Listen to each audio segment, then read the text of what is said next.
on va passer maintenant aux patrons qui sont en guerre contre le gouvernement et réciproquement. Écoutez ce qu'a dit Emmanuel Macron, puis Pierre Gattaz, le patron du MEDEF, qui lui a répondu.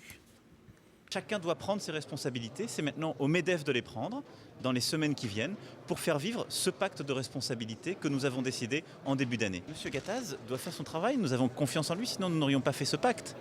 Mais je dis simplement, il ne faut pas toujours en demander plus. La responsabilité, elle se partage. On nous dit il faut courir, il faut investir, il faut embaucher. Allez-y, on vous donne 40 milliards.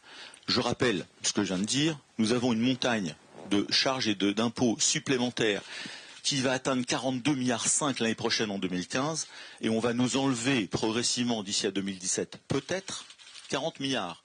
Donc nous n'allons même pas atteindre le niveau de 2010. Et on nous dit, allez-y, foncez, faites le marathon international, embauchez, investissez. De qui se moque-t-on ?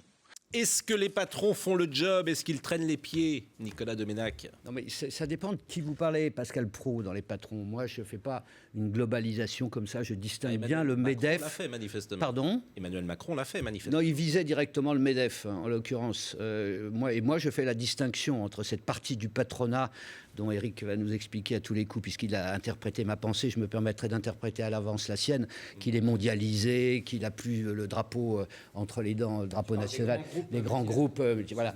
Mais, et que le MEDEF, en la personne de Gattaz, passe à côté, à mon sens, d'une double révolution. La révolution de l'opinion, qui est, alors là, on évoquait les sondages, qui est devenue favorable aux entreprises dans une proportion que la France n'avait jamais connue jusque-là, et aussi à la libéralisation, donc et à tout ce qui peut constituer une baisse des charges. Donc il y a cette révolution-là d'un côté, et une partie du Parti socialiste qui lui-même a muté enfin, avec retard dira-t-on, mais quand même, qui a multiplié les déclarations d'amour et certaines propositions en faveur des entreprises. Et donc face à ça, on a un MEDEF et un Gattaz qui est un pyromane.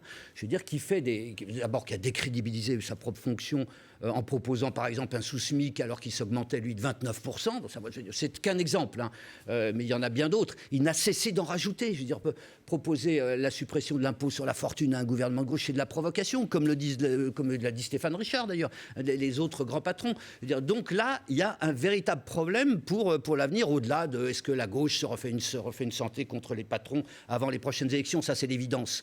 Mais là, je crois que c'est clair. Ça, on peut balayer ça. Je veux dire, ça servira à rien, mais c'est pas grave. Ça servira à rien, je suis entièrement d'accord avec toi. Mais il y a une tentative. Donc on élimine le côté politique, Valls qui veut rejouer à gauche, au sein du PS, bon, tout ça. Est-ce qu'il fait le job? Qui? Gattaz. Est-ce que le MEDEF fait le job? C'est ça Gattaz, le sujet. Le problème, c'est qu'est-ce que c'est que Gattaz? Qu'est-ce que c'est que le MEDEF? Alors, Nicolas a commencé sa distinction entre le patronat, MEDEF, le Gattaz, etc. Moi, j'irais plus loin dans le distinguo. En fait, il y a aujourd'hui deux patronats. Il y a effectivement, puisque Nicolas a commencé déjà à le dire pour moi, les grands groupes mondialisés qui ont complètement abandonné. Pour eux, la France n'existe plus, par quelques exceptions.